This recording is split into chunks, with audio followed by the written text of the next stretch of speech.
Boa noite para todos.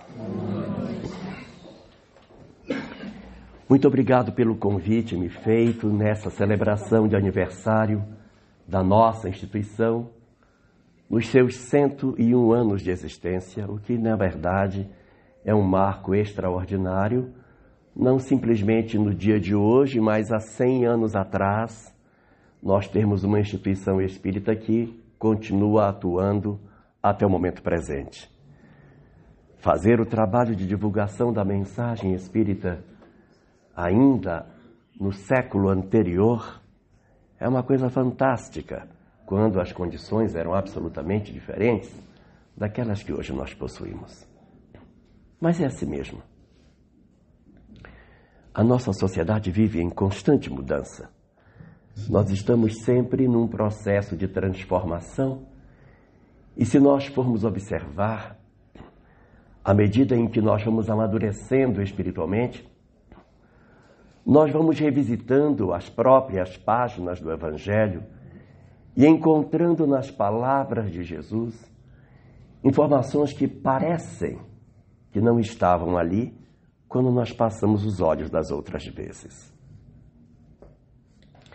E é assim, numa leitura mais atenciosa do texto bíblico, que nós vamos observar que no Evangelho de Mateus, no seu capítulo 24 e 25, Jesus oferece um discurso muito diferente de todos os demais que ele havia feito até então. As palavras de Jesus, elas sempre se caracterizaram por uma preocupação com o amor ao próximo, com a busca da iluminação da criatura na sua transformação em direção a Deus. Era sempre um discurso voltado para o despertar da mudança das criaturas. Mas o capítulo 24, que narra um momento de Jesus já em Jerusalém, na chamada última semana em que ele está ali, isso deve ter acontecido aproximadamente lá pela quarta ou no máximo na quinta-feira de manhã da chamada Semana Santa, Jesus vai fazer esse discurso. O discurso ficou conhecido como o sermão profético, porque ele não se parece em nada com as falas de Jesus. É um sermão onde ele não vai falar sobre o coração humano, sobre as expectativas de mudança do homem. Ele vai falar sobre os dias que viriam, o futuro da humanidade, aquilo que provavelmente se desenhava no horizonte como sendo o resultado do processo de amadurecimento da própria história do povo judaico. E o que deveria acontecer com a humanidade como um todo, na medida que os anos se passassem. É nesse sermão, chamado Sermão Profético, que vão aparecer as primeiras notícias escatológicas do cristianismo. As primeiras notícias sobre fim de mundo. É onde vai aparecer as primeiras notícias em que Jesus vai usar a expressão final dos tempos.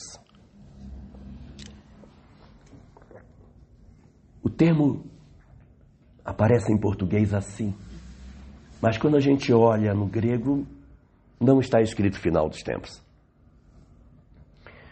O termo em grego está escrito Synteleia Cosmos, que significa síntese do mundo.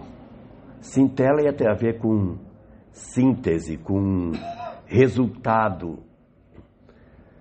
Então, Synteleia não é, na verdade, fim, mas é fim no sentido de resultado. E cosmos não é tempo. Tempo é cronos. Cosmos é mundo. Tanto que em Esperanto a tradução é maturidio de la mondadio. Seria a maturação da idade do mundo. É muito diferente de final dos tempos. Então, se nós fôssemos reler esse texto com a visão de que é uma sinalização sobre a maturação do tempo do mundo, nós iríamos ter uma condição mais adequada para interpretar esses movimentos. onde Jesus vai comentar conosco de 7 sinais que aconteceriam nesse período da chamada transição planetária, como os espíritas assim conceituam. Nós temos dentro da doutrina espírita uma ressignificação desse termo, chamado final dos tempos, na Gênese de Allan Kardec, no seu capítulo 18, a partir do item 27, sinal dos tempos, aonde vai se analisando que não seria exatamente o fim dos tempos, mas seria o fim de um tempo para o começo de outro, ou seja, o amadurecimento da humanidade para ingressar numa nova etapa. E é aí nesse texto que Jesus vai apresentar para nós 7 sinais.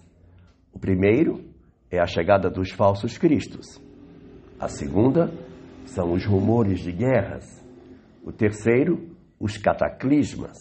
O quarto, a chegada dos falsos profetas. O quinto, o espalhar na terra da maldade, da perversidade, do ódio. O sexto, a desistência dos bons de coração fraco. E por ser grande a perversidade do mundo, o amor de muitos se esfriará. Esse é o sexto sinal. E o último dos sinais apresentados por Jesus é que o Evangelho seria pregado em toda parte do mundo e então viria o fim.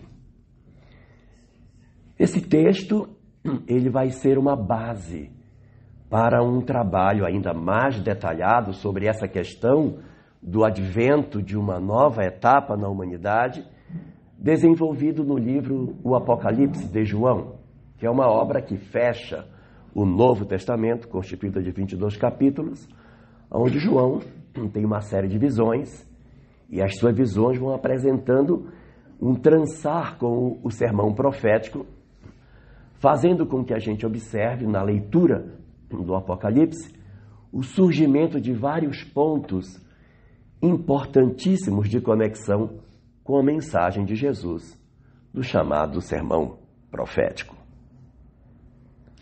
Muitas pessoas têm uma visão muito equivocada do que seja o Apocalipse. As pessoas acham que Apocalipse significa fim do mundo. Mas Apocalipse não significa isso.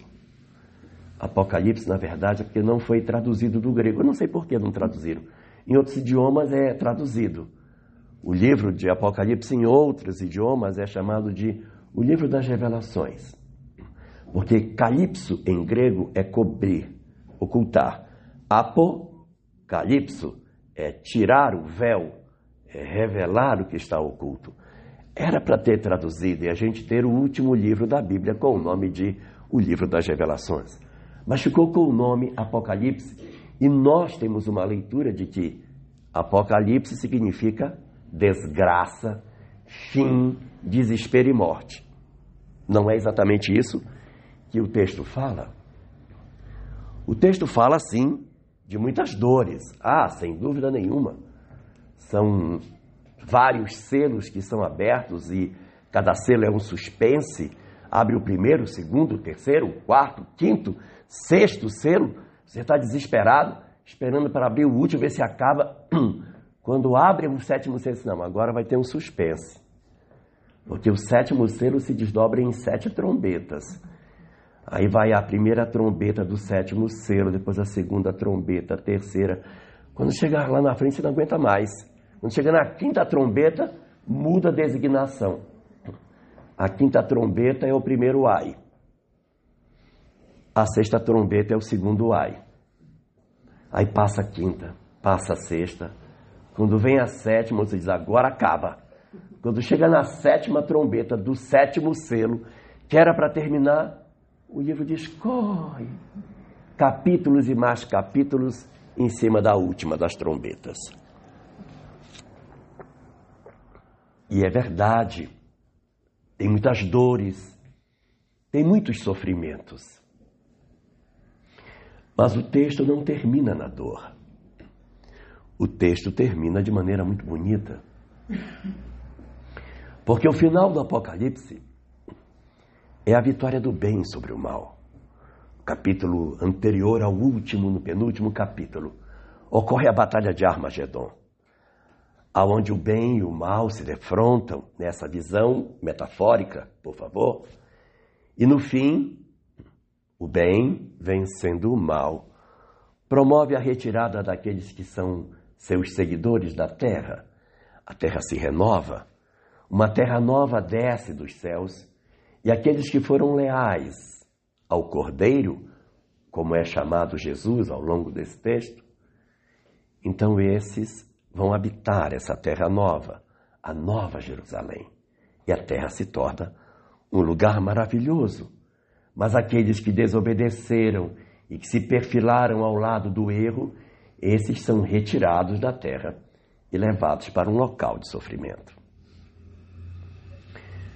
Allan Kardec, colocando o seu olhar sobre essas questões, veio nos contar da transição planetária. Veio nos falar de que, num período que seria posterior ao da codificação kardeciana, nós experimentaríamos transformações muito profundas e entraríamos numa crise danada, porque uma série de valores que nós passaríamos a ter não éramos os valores que tínhamos antes. E na medida em que a humanidade vai se afastando dos valores originais, ela vai experimentando uma cota adicional de dores desnecessária para ela, que ela poderia, de repente, não experimentar, mas que acontece exatamente em função de nós havermos esfriado em nós uma série de valores espirituais que nunca deveríamos ter deixado. E nesse sentido, as grandes sinalizações que nós iremos encontrar sobre esse período da chamada transição planetária, elas se encontram alinhavadas em uma mensagem que está presente no livro Obras Póstumas. Obras Póstumas não tem a mão do codificador, portanto é meio difícil de indicar um texto dentro da obra, porque o codificador tinha a preocupação de itemizar cada capítulo para você dizer capítulo 15, item 7, capítulo 18, item 3. Em Obras Póstumas não dá para dizer isso, que a numeração é muito caótica, é muito ruim, porque embora os textos ali representem muito daquilo que estava nas gavetas de Kardec, publicado 21 anos depois da sua desencarnação, a gente tem dificuldade de achar dentro do texto algumas coisas que até os capítulos às vezes não tem nem nome. Mas se a gente for atencioso e sair contando, quando começar a segunda parte da obra, não tem numeração, mas a gente sai contando. 1, 2, 3, 4, 5. É o capítulo pretensamente 18. É uma mensagem recebida no dia 26 de abril de 1866. Essa mensagem ela está intitulada Regeneração da Humanidade. Ali existem informações preciosíssimas sobre como que vai se dar o processo da transição planetária e como que, de repente, esse material aporta na obra A Gênese, nesse capítulo 18, onde Allan Kardec iria trabalhar de maneira bem efetiva sobre a questão referente aos nossos tempos de transição. Nessa mensagem de 1866, é dito que o homem se afastará da fé. O homem se distanciará da crença. E nós experimentaremos um crescimento do esfriar no homem das certezas sobre a vida futura. Uma quantidade significativa de indivíduos passarão a descrer na vida espiritual. E esse fenômeno doloroso vai se espalhar pela Terra. E quando nós hoje analisamos o comportamento daquilo que está acontecendo na nossa sociedade global, não é difícil perceber a concretização dessas palavras. A Europa hoje está cada vez mais tendo dificuldade de lidar com o cristianismo. Igrejas cristãs têm sido fechadas na Europa. Algumas têm se transformado em bares, cinemas e outras casas de diversão da mais diferente situação. O ateísmo vem avançando de maneira muito forte, não só na Europa, mas em outras regiões do planeta. A Escandinávia, ali no norte da Europa, é fortemente ateísta. Na China, mais da metade das pessoas não crê em Deus. E todo esse grande movimento de descrença, ele eclode na humanidade em função de uma tentativa de combater o fanatismo religioso. Foi na Revolução Francesa, um período em que a religião dava as cartas para a ciência e para a filosofia. Quando a Revolução Francesa vem, ela muda o sistema político, verdade, mas ela muda o sistema religioso também. A partir da Revolução Francesa, a França não teria mais nenhum episódio de inquisição no seu território. Mas, consequentemente a isso, a academia iria progressivamente garrotear todas as iniciativas espirituais para que o homem não acreditasse mais na existência da vida após a morte.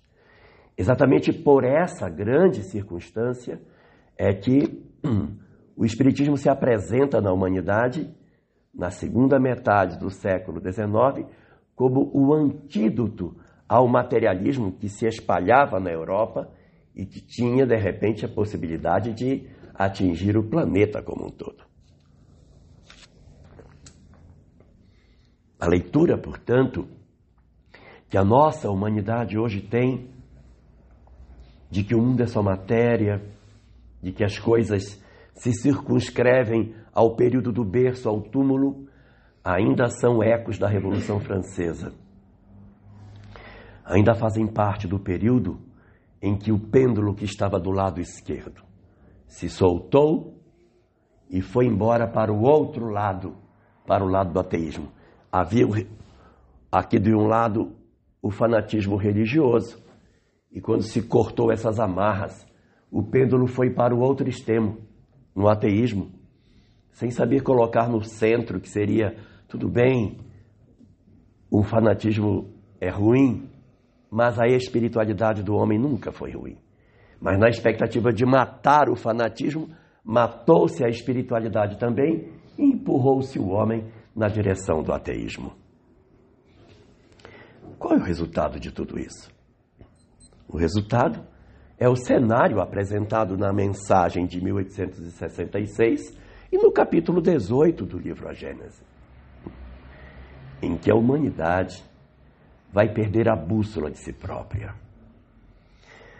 Desarvorados do entendimento de todas as coisas e sem fé, o homem avançará de maneira muito dolorosa na história.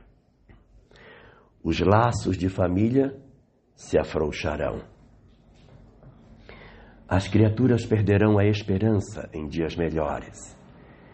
E uma sensação de desânimo, de pessimismo, se abaterá sobre a humanidade, como se os dias vindouros fossem dias terríveis, fazendo com que as criaturas se desesperem, criando as crises de ansiedade, ampliando as taxas de suicídio e o enlouquecimento da nossa humanidade. Uma segunda grave consequência da perda dessa bússola extraordinária que é a fé é nós perdermos, além da esperança, perdermos a sensação de que alguém nos protege, perdermos a segurança. Na medida em que Deus é retirado do nosso pensamento, o que eu posso esperar para o amanhã? E se eu ficar doente? E se as coisas não melhorarem?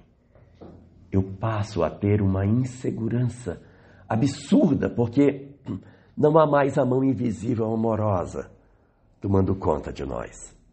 Estamos nós, na verdade, sequestrados pelo pensamento infeliz do materialismo, que nos lança no fosso do medo, que detona assim em nós uma série de mecanismos que resultam no crescimento da depressão nos nossos dias.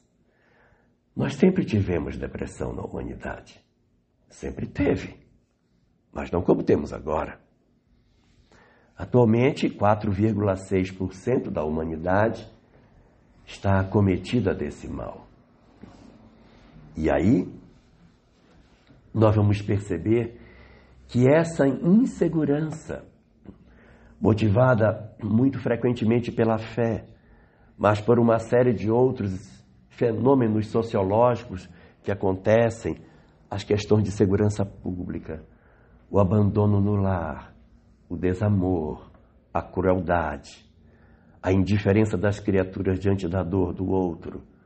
Todo esse conjunto de fenômenos vai acumulando dentro do homem uma sensação desesperada de não ter condição de enfrentar o dragão que está lá fora, porque ele está sozinho, ele não tem com quem contar nessa grande tarefa de conseguir fazer frente aos desafios que o mundo apresenta.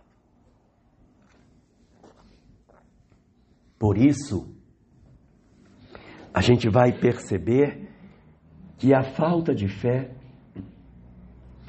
ela tira de nós a esperança do futuro, nos joga na sensação de que o dia de amanhã vai ser horrível e nos gera ansiedade. Além de nos tirar a esperança, nos tira a segurança e nos joga na depressão. Mas isso não é o tudo.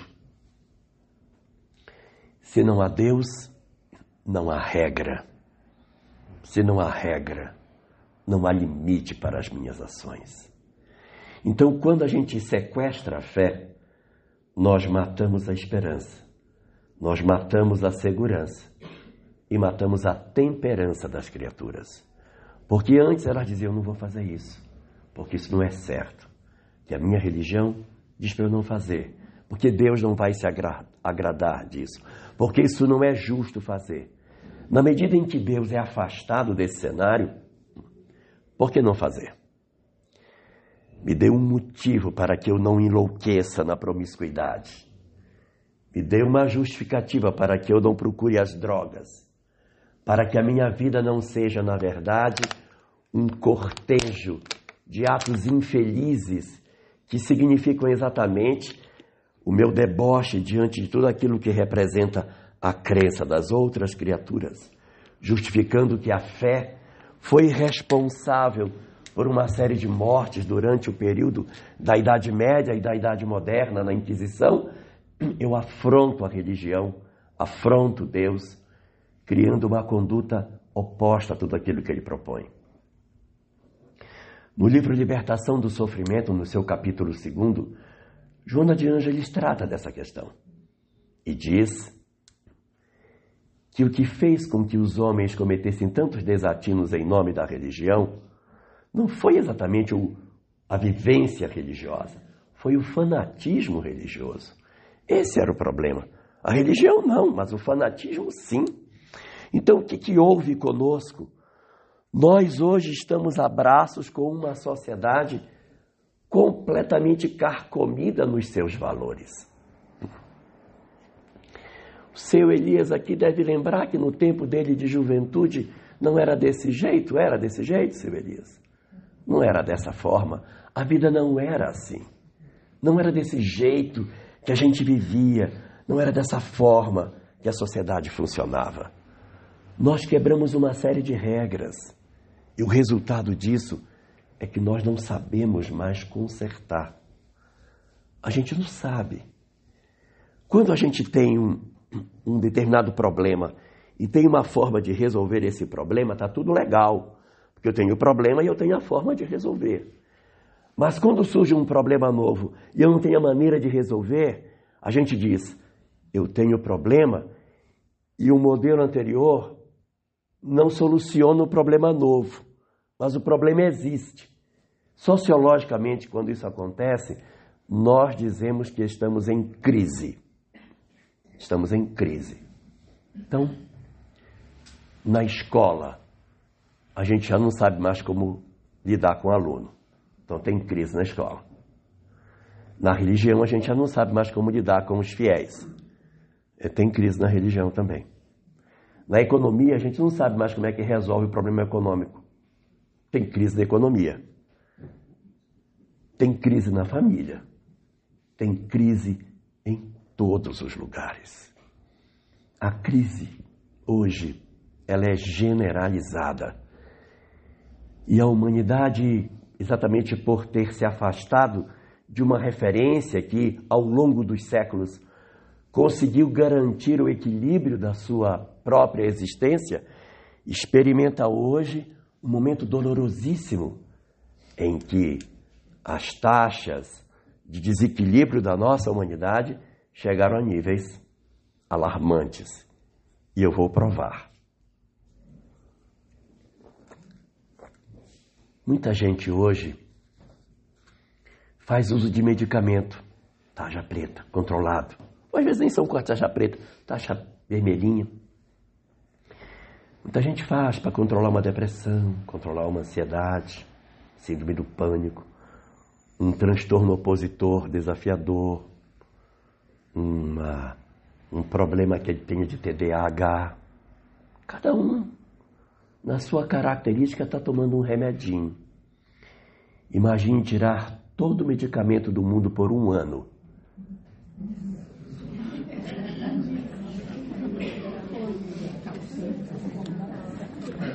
É isso que nós somos. Nós não somos essa sociedade aparente que nós apresentamos. Nós somos muito piores do que nós, na verdade, nos mostramos. E a gente se esconde atrás do medicamento e fica enlouquecido, porque quer que ele resolva sem que a gente se transforme. E nesse sentido, a doutrina espírita vem em nosso socorro para nos ajudar a atravessar esse período doloroso. Porque ele não é fácil. É fácil eu atravessar uma sociedade com tantos desequilíbrios, com tantos desafios, desde a hora que acorda até a hora que dorme, em que a gente vê tantas angústias o tempo todo em nosso redor. Não é fácil lidar com tudo isso. Então, a doutrina espírita, ela vem estabelecer para nós algumas estratégias para que a gente consiga conviver nesse ambiente tão inóspito que a gente está vivendo. Nesse sentido, a primeira notícia que eu tenho para dar não é boa. A notícia que eu tenho para dar é que na transição planetária, exatamente por ser um período onde se estreita a possibilidade de transformação das almas, porque o tempo está se encerrando, então acontece uma liberação no mundo espiritual de uma série de entidades profundamente perturbadas. Espíritos que há muito tempo não vinham, ou que quando vinham, vinha um, os outros ficavam, vinha um por vez, agora vem tudo junto. Eles estão todos vindo junto. Eu não quero dizer que está todo mundo encarnado. Quem dera que estivessem todos encarnados, que pelo menos a gente sabia onde eles estavam. Mas tem uma parte que está desencarnada, perturbando os que estão encarnados. Então nós estamos vivendo hoje uma encarnação maciça de entidades profundamente perturbadas, profundamente enlouquecidas. No livro do Apocalipse tem um versículo lá que diz assim: e no final dos tempos, convém que Satanás seja solto por um pouco de tempo. Não precisa ficar com medo. O Satanás já está solto. E é só por um pouco de tempo. É só por um pouco de tempo. Mas observem quantas ideologias loucas surgiram nos últimos tempos. Quanta perturbação surgiu na humanidade nos últimos tempos. E a gente perguntaria: mas Senhor, será que não basta?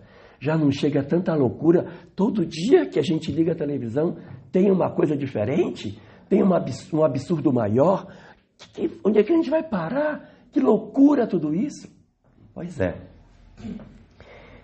Esses fenômenos são, na verdade, movimentações do mundo espiritual que a gente poderia chamar de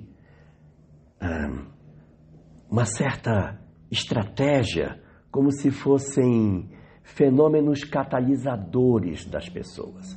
Porque eu tenho alguém aqui que ele acha que ele é bom. Eu acho que eu sou bom. Eu não acho que eu sou ruim, não. Eu sou bom.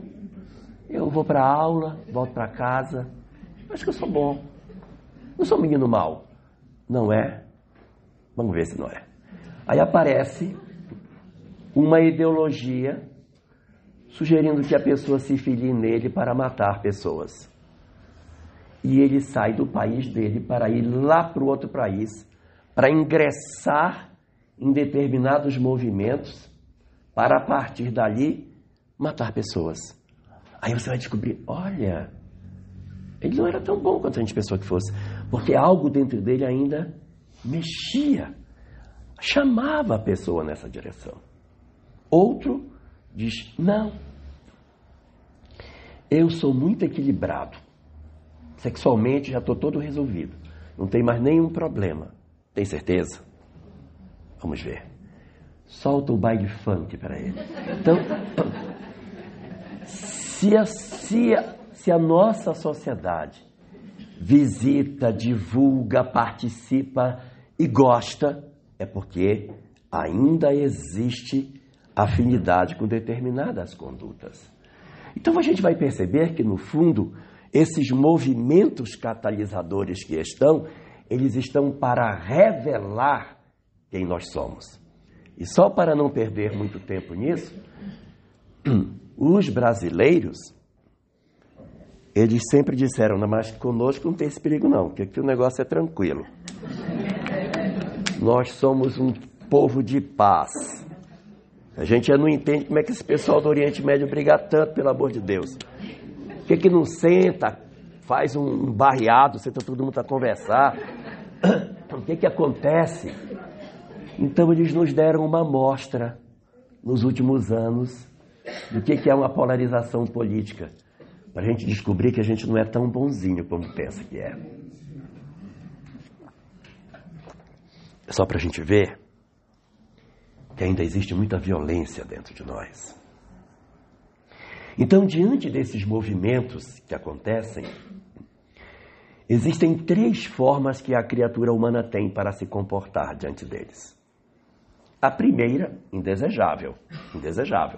Quer dizer, eu gostei, eu vou junto. O que demonstra que esses encarnes de entidades perturbadoras são para revelar quem nós somos. Se eu conseguir atravessar os movimentos perturbadores sem me sentir atraído por ele, é um indicativo de que eu verdadeiramente sou alguém que tem equilíbrio. Mas eu tenho que sair driblando todas essas possibilidades, porque não é fácil. Todo dia aparece um negócio novo, maluco, para a gente dizer, não, eu acho que isso aí não dá certo, não. E a nossa juventude, coitada, quando a gente acha que agora não tem mais nada para acontecer, aí aparece um negócio novo. E aí você fica, não sabe o que faça. Grupos que se reúnem para estimular o suicídio, desafio, quem se suicida primeiro? Bora ver. Então existe filmar o suicídio ao vivo. Tem tanta perturbação que aí você fica, meu Deus. Mas esses movimentos são exatamente para saber quem nós somos. Então a primeira conduta é eu me atrair por esses movimentos e me agarrar com eles. O segundo movimento que eu posso fazer é o seguinte: eu analiso e digo, esse pessoal que está fazendo isso aí está completamente errado. Eles estão corrompendo a juventude, eles estão propondo uma série de coisas erradas, estão estimulando a violência religiosa, a violência política, de todas as formas, a intolerância. E eu tenho uma proposta para isso. Tem que matar todo mundo. Então se você vai resolver o problema do mal com a violência, quem é você? Quem é você? Isso também nos revela.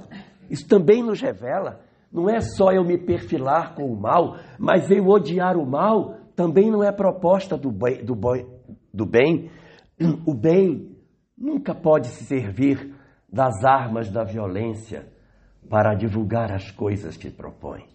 Então, todas as vezes que diante de uma ideologia, de um movimento qualquer, que a gente considera que ele não seja o bem, quando a gente se arma de ódio para dizer a solução só tem uma, é matar. Se eu tenho esse pensamento, eu sou imaturo espiritualmente. Também me serve para que eu me revele, para que eu descubra quem eu sou. E nós estamos na efervescência aí do período da transição planetária. E muitos de nós, dizendo, eu não concordo muito não, mas eu acho que sim, ó. Vamos matar mesmo. Então você vê que nós estamos do outro lado, tão perturbados quanto os que seguem. Então, não é a gente se perfilar com o mal, mas não é odiar o mal. Então, qual é a alternativa que resta para nós? A alternativa que resta, ela está disposta na questão 843 de O Livro dos Espíritos, que vocês vão ler em casa com tranquilidade. Nessa pergunta, Allan Kardec diz assim: se uma pessoa está equivocada, e a gente sabe que ela está equivocada, o que a gente deve fazer? Deve deixar ela seguir no caminho errado, porque ela tem liberdade para pensar, ou para tentar ajustá-la no caminho do bem, a gente deve falar com ela e dizer para ela que ela está errada? E os Espíritos dizem, é dever avisar que a pessoa está errada, mas tem que saber como faz.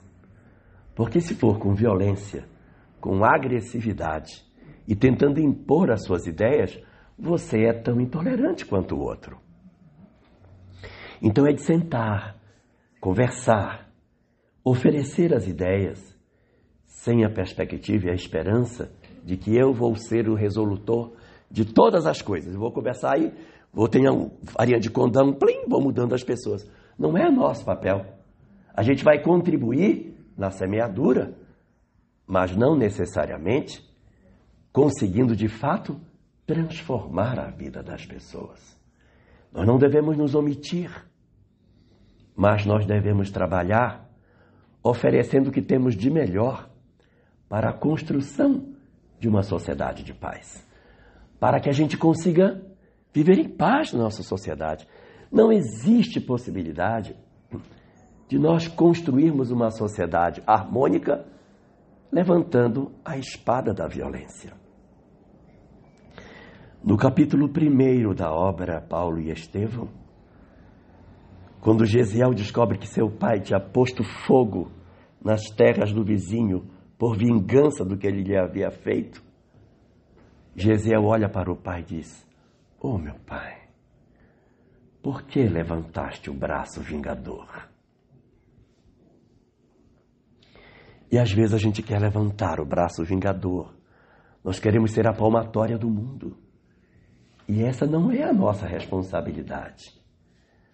O nosso papel, na verdade, é contribuirmos para a construção de uma sociedade de paz. E ninguém constrói paz utilizando violência. Mas a paz não significa passividade. Mas é a gente se organizar dentro daquilo que a paz nos oferece, oferecendo às pessoas, nos recursos que a gente tem, a possibilidade de contribuir para um mundo melhor. Ser o espectador da desgraça, olha, vai cair, quer ver como vai cair? Vai cair, ó, tá vendo? Caiu. Então, se eu vou apenas assistir à desgraça, então nós não estamos cumprindo o nosso papel. O nosso papel é sermos elementos ativos. Só que a doutrina espírita, ela nos dá umas contribuições muito importantes para saber como é que a gente lida numa sociedade tão convulsionada, procurando construir a paz. Primeira coisinha que a gente tem que pensar: a alma é imortal. Isso é a chave para a gente começar a discussão. Porque se a alma é imortal e a humanidade tem a história pela frente, eu não preciso me desesperar, porque os anos anteriores também não foram fáceis. Então é natural da história da humanidade que as coisas aconteçam. Na época do cristianismo nascente, o Império Romano não era um regime tranquilo como os discípulos. Amarrava nos postes, tocava fogo neles, os cavalos arrastavam, os leões devoravam. Havia uma quantidade imensa de perseguições nas catacumbas. Mas Paulo de Tarso, nas suas cartas, conversando com Timóteo, diz que é muito conveniente orar pelos nossos governantes. Não há nenhuma palavra de condenação para o que ele viveu durante todo aquele período. Quando Allan Kardec começa a codificação kardeciana, Napoleão III usurpou o trono da França. Ele foi para um pleito eleitoral, sentiu que ia perder, deu um golpe de Estado. E aí ele ficou. E não saiu mais. E Kardec atravessa o período da codificação com ele no poder. Não há uma linha sobre isso na codificação kardeciana. Então nós temos que aprender que nós somos seres imortais, que devemos dar o nosso contributo, não devemos nos esconder, é verdade, mas não devemos esquecer que somos almas imortais, que os outros também são imortais. Existe um conto narrado por Irmão X, no livro Contos desta e de Outra Vida, capítulo 23. O nome da mensagem é Eles Viverão. E conta, resumidamente, o fato de que Pedro havia ficado transtornado com o martírio de Tiago. 11 anos depois da crucificação de Jesus, Tiago foi delatado por alguém, foi preso na sua casa, arrastado pela rua, levado até a presença de Herodes, que o condenou à morte por apedrejamento. Então, Pedro estava desesperado e vem chorando pela rua e entra na casa transtornado com o que havia acontecido. E de repente Jesus aparece para ele. O que houve, Pedro? Como que houve, Senhor? Não viste? Tiago sendo martirizado por esses loucos. E aí ele vai citar 4 personagens. O que o pegou em casa, o que arrastou pela rua, o outro que lhe sentenciou, e Herodes era o último dos 4. E aí ele vai citando o nome do personagem, dizendo, e fulano, que fez isso. O que ele merece, Senhor? Aí Jesus diz, ele viverá, Pedro. Ora, ele viverá, Senhor. Isso não é suficiente. E fulano, aí conta o que o outro fez. O que ele merece, Senhor?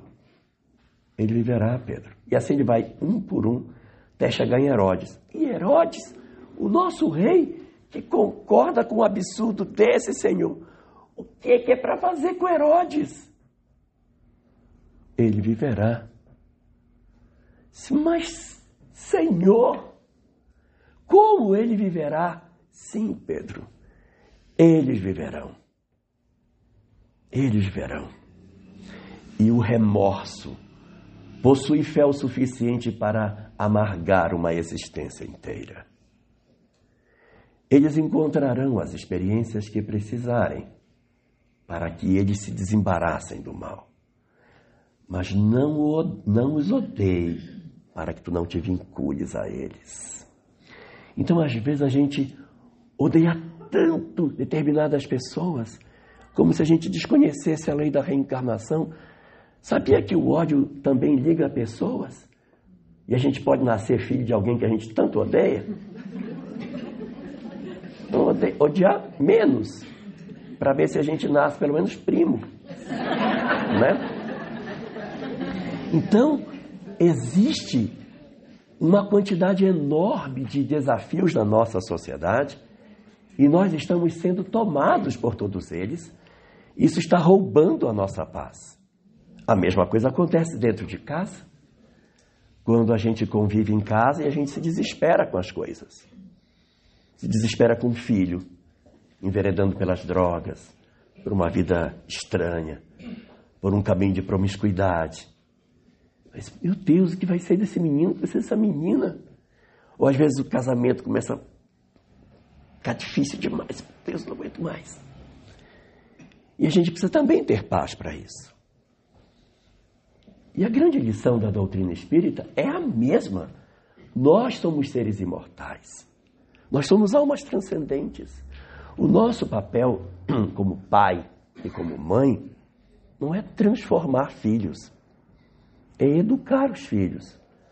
Agora, se eles não se educam, a responsabilidade passa a ser deles.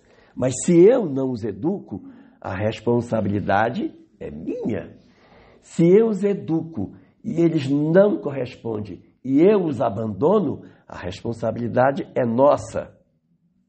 Porque não existe ex-filho, como não existe ex-mãe. Então, ainda que a gente tenha filhos de condição difícil de conviver, não dá para conviver mais, não aguento mais, está roubando em casa, mexe em tudo, é violento, anda agredindo, não dá para conviver, tudo bem, então não vai conviver, tá? A gente não convive, mas não abandona. A gente nunca joga pessoas para fora da nossa vida. Eu estou falando de laços consanguíneos, tá? Vocês viram que eu falei de pai, falei de mãe, falei de irmão, falei de filho e de filha. Eu não botei marido na conversa. Não, porque marido não é laço consanguíneo.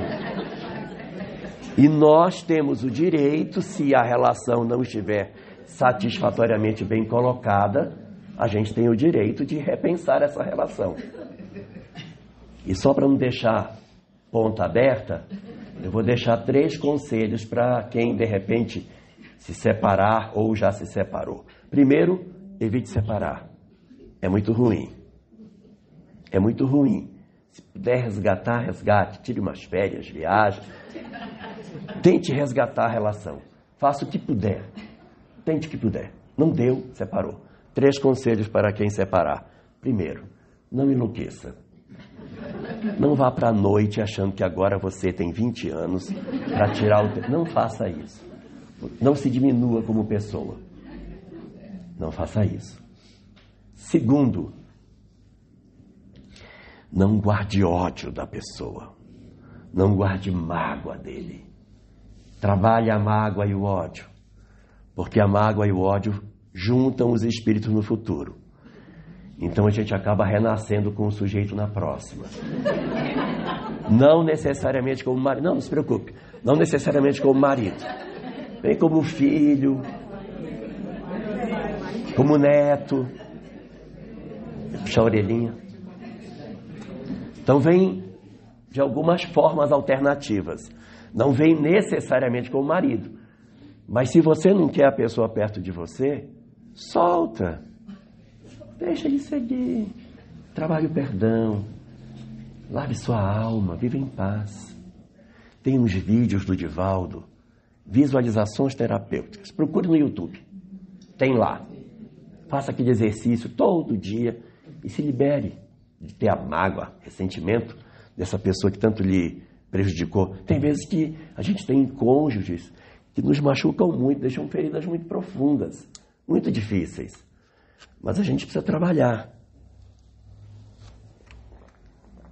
para a gente não merecer, de repente, um reencontro desnecessário com essa mesma pessoa. Então eu estava falando só de laços consanguíneos, tá? Laço consanguíneo não existe ex, não tem ex-mãe, não tem ex-pai. Ah, esse aqui é meu ex-pai, não tem ex-pai, pai é pai. Então vai ser para a existência inteira. A gente vai cuidar pela existência inteira, vai cuidar. Às vezes não vai poder cuidar junto, porque às vezes você tem uma mãe que é narcisista, você tem que ter um pouco de distância dela, senão ela enlouquece você. Ela põe você louca. Então você tem que dar uma distância, visita, tá tudo bem, mãe, tudo tranquilo, quer que faça compra no mercado, eu vou fazer, eu deixo aqui, trago uma cuidadora, passo um domingo, mas eu tenho que ter um local de colocar a cabeça no travesseiro diferente, senão ela vai me botar maluca. Por que você está usando essa roupa? Ai, você é horrorosa. Olha como você está gorda. Olha como você está horrível. Não sei como teu marido não te larga. Então você vai, visita e depois você tem um jeitinho de se sair. Para a gente ajudar, porque a gente também é humano, não é? Então, para que a gente viva em paz, é necessário que a gente tenha a capacidade de entender que o nosso papel não é mudar os outros. Nunca foi. Pode pegar, eu desafio se acharem uma página espírita que diga que a gente tem que mudar o outro. Não tem nenhuma. Mas tem todas dizendo que tem que mudar a nós mesmos. Eu não sei por que a gente quer tanto mudar o outro, se é para mudar a mim. Né? Se é para mudar a mim, por que eu quero mudar o outro? Ai, porque o meu filho não me obedece, que ele não me obedece. Então, mas você está dando todas as indicações. Eu faço tudo. Então pronto. Você está dando todas as instruções? Estou. Mas ele não entra pelo caminho. E eu estou desesperada. Por quê? Mas desesperada por quê? Porque eu vou prestar conta disso. Está no Evangelho segundo o Espiritismo. Lembrai-vos todos vós, que um dia se vos perguntará: que fizeste dos filhos confiados à vossa guarda? Não está dito que fizeram os filhos confiados à vossa guarda. Está dito o que fizeste. No Evangelho segundo o Espiritismo, capítulo 13, item 19, benefícios pagos com a ingratidão, está dito lá que a gente nunca deve desistir das pessoas. Porque quando a gente desiste de alguém, nós desaceleramos a velocidade da evolução dele. Porque ele, quando a gente desiste, ele vai dizer assim: ah, eu dei errado, mas também nem minha mãe gostava mais de mim. Então ele se justifica, ele se esconde atrás da nossa desistência e com isso ele se justifica. Mas se você não desiste dele e vai até o final, apostando, mas não sendo besta, apostando nele, ajudando, né? Não é para dizer assim, não, faça tudo o que você quiser. Não, põe limite, mas não desiste. Diz, olha, seu pai ama muito você e seu pai nunca vai desistir de você. Mas você precisa me ajudar, meu filho. Você precisa ser diferente. Se você for assim, não vai dar certo. Como é que você vai mudar? E quando eu morrer? Como é que vai ser? E aí? Então, a gente não desiste do outro. E lá diz o seguinte, que quando a gente não desiste, a pessoa que a gente não desistiu, quando chega no mundo espiritual e que se dá conta do tanto que ela recebeu e do tão pouco que ela deu, nossa, ela se sente tão envergonhada que ela se sente na necessidade de empreender velocidade de mudança para poder justificar todo o benefício que ela recebeu e que ela não soube valorizar. Então, a gente ajudar alguém e não desistir é importantíssimo para que a gente possa fazer o sucesso da nossa vida. E mesmo que a gente viva nessa condição assim, revolta, de mundo revolto, de confusão, a gente precisa ter serenidade e, na medida do possível, manter a nossa paz. Existem muitas pessoas que acham que a regeneração da humanidade vai acontecer assim, a gente vai dormir, no dia seguinte que a gente acordar está tudo arrumado. E não é.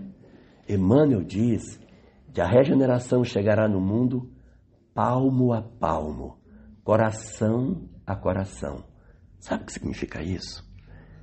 Que nós já podemos ter na Terra uma série de pessoas que já vivem em regeneração, mesmo o mundo sendo de provas e expiações, porque é assim que é. Um que se transforma, aí é o outro, vai formando ilhas de regeneração, que vão se juntando, vão se agregando, e essas ilhas se conjugam e vão criando como se fosse, sabe quando a gente joga óleo em cima da água e aquelas gotículas de óleo vão procurando umas às outras e vão se juntando, vai ficando maior? Vai acontecendo isso. as ilhas de regeneração, elas vão se reunindo e a nossa sociedade vai mudando coração a coração, uma pessoa por vez. Se hoje uma pessoa diz assim, não quero mais odiar, eu vou perdoar as pessoas que me fizeram mal, eu vou fazer o que eu puder para resgatar as minhas relações rompidas, vou tirar a mágoa do meu coração, vou tentar, na medida do possível, harmonizar o meu lar, vou implantar um culto do Evangelho no lar, vou passar a entender as pessoas do jeito que elas são, vou passar a aceitar o outro do jeito que o outro é, e vou amar as pessoas com a imperfeição que elas possuem. Não vou exigir mais que as pessoas sejam perfeitas para que eu as ame. E vou poder dizer do fundo do meu coração, eu aceito você do jeito que você é. Não vou querer mais que meus filhos sejam perfeitos, mas na minha limitação eu vou tentar fazer isso. Uma pessoa que sai por esse caminho, ela já está vivendo em clima de regeneração. Cada um de nós que pode fazer isso a qualquer momento, pode ser a chama que se acende na transformação que o mundo precisa ter. Então, para que a gente consiga construir a paz nesse planeta enlouquecido que a gente tem por aí, a gente não precisa ser um chefe de Estado, entrar para o Greenpeace, ser uma pessoa importante no mundo político. Porque a paz, na verdade, ela vai começar da ação individual de cada um de nós. Na ação pequena dentro do lar. É ali no lar que estão os maiores espaços de desenvolvimento da nossa condição espiritual. E eu provo. Quantas creches Alcione construiu?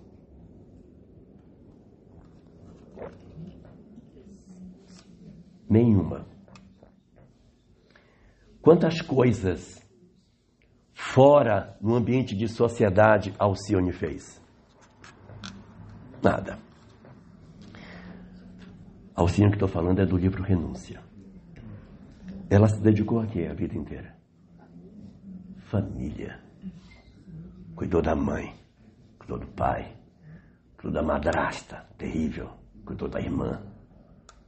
Cuidou de todo mundo, renunciou a tudo. E quando não tinha mais ninguém, aí ela foi para o convento. Mas primeiro, ela trabalhou dentro de casa. E olha o espírito que ela era. Olha o espírito grandioso que essa mulher era. Então a paz do mundo, ela começa em mim, nas coisas pequenas que eu faço. Eu não preciso fazer coisas grandiosas para que eu possa contribuir para a humanidade. Mas que a gente comece dentro de casa, no espaço estreito que a gente tem, a viver em paz com as pessoas que a gente possui. Vai catar um arroz? Cata com amor. Vai para uma casa? Vai com tranquilidade. Vai lavar uma louça? Lava com alegria. O que você fizer por fazer, faz com doçura. Vai trocar um filho, vai dar banho vai levar o pai para o banho de sol, faz com amor. Porque é aí que está a essência da vida. Não é nas coisas grandiosas que a gente vai demonstrar que a gente realmente é um espírito sublimado. E para terminar a minha fala, que eu já passei do tempo, eu queria deixar para todos um pensamento da Cabala judaica, que se encaixa muito nisso que a gente está falando hoje aqui. A Cabala diz assim: as grandes almas não se caracterizam por fazer grandes coisas, mas por colocar em grandeza nas pequeninas coisas que fazem. Uma boa noite, feliz aniversário para nossa casa.